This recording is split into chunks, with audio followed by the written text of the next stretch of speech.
Empathy is good, but empathy can destroy your marriage. And empathy has destroyed many marriages.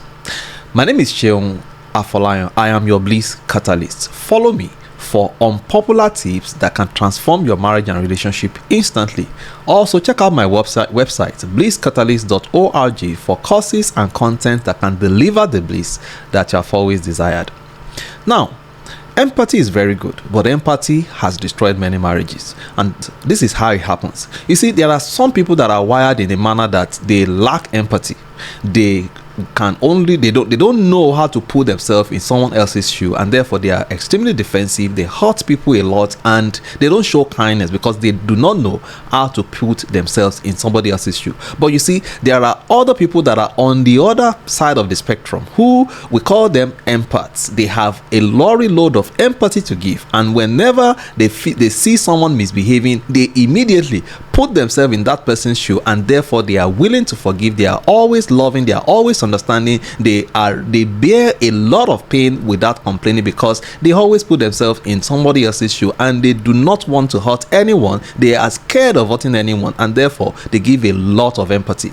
But that in itself can actually be a problem, and it has been a problem in many marriages. And here is why it happens. The reality is, none of us can be the best of ourselves when we are put in a lawless situation. When we are put in a lawless environment, none of us can behave well, and we see it all the time. People who drive rough in Nigeria, drives anyhow, they don't obey traffic laws, they misbehave, and they justify it. When they go abroad, where they know that the laws are enforced and they are going to be caught and they're going to pay serious fines, they behave themselves totally. There is something about a lawless environment that brings the worst out of people. Law may not be the only thing that can transform a society, but law is also important in transforming any society. And it's the same thing in our marriages. Here's what I'm talking about. I have seen people who refuse to confront their spouse because they wanted to be an understanding spouse, and they refuse to confront, they refuse to call out bad behaviors until it was too late. In fact, I'm going to give it to you straight. My observation from almost all the divorces that I've observed is that in 80% of the cases, one spouse kept quiet in the face of untenable bad behavior. One spouse refused to confront, chose to be an understanding spouse, and kept quiet when they're supposed to call out their spouse and call for them family members and scream for help. They chose to be an understanding spouse. They chose to be an empathetic spouse. They chose to be understanding until it became too late. Until something that could have been dealt with when it was a rat has now grown and become a lion and has consumed the whole family.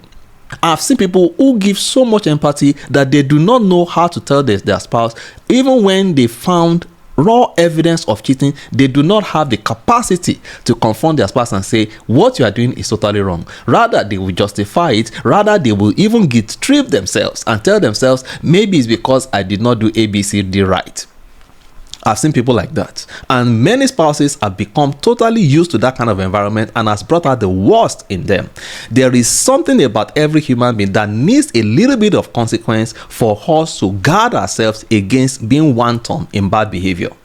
And therefore, your empathy can destroy your marriage if you've chosen to be understanding in the face of untenable bad behavior.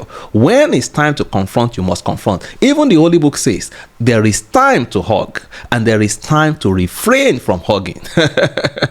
There is time to give birth and there is time to kill. There's a time to smile, there's a time to frown. There's a time to say yes, time to say no. And when it's time to say no and you chose to be an empathetic spouse, you chose to be an understanding spouse, and you said yes, gradually you may just be digging the grave of that marriage. Don't let empathy ruin your marriage. Don't be understanding of untenable situations. Confront when you need to, because love requires not just consideration, love also requires courage. As you do that, I wish you bliss.